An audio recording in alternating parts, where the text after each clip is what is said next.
তিন শ্রেণীর ব্যক্তির বিরুদ্ধে আল্লাহ বলেন আমি নিজেই কিয়ামতের দিন মামলা দায়ের করব। I will be against them in the day of judgment.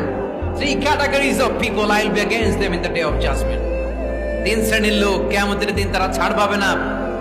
আল্লাহ বলেন আমি নিজেই তাদের বিরুদ্ধে মামলা দায়ের করব। এর মধ্যে এক শ্রেণীর লোক হচ্ছে রাজুলুন ইস্তাআজারা জিরান ফাস্তাউফা মিনহু ওয়া লাম ইউতি আজরা।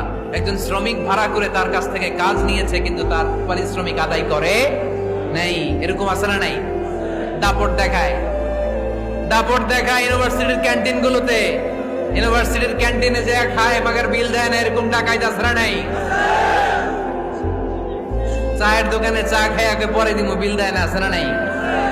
দোকানে যে পণ্য কিনে বিল দেয় না, পরে দিমু, আছে না নাই? কিয়ামতের দিন আল্লাহ তোর এই মাস্তানি ছুটাবে, চিল্লা এখন ঠিক কিনা?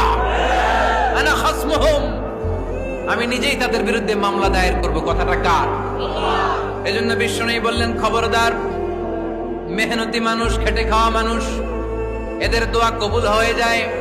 আতুল আজিরা আজরাহু ক্বাবলা আন ইয়াজিফা আরাকুহু। খবরদার, বিশ্বনবী বললেন শ্রমিকের ঘাম শুকিয়ে যাওয়ার আগে তাদের পারিশ্রমিক মিটিয়ে দাও। বিশ্বনবীর বিখ্যাত হাদিস, আতুল আজিরা আজরাহু ক্বাবলা আন ইয়াজিফা আরাকুহু।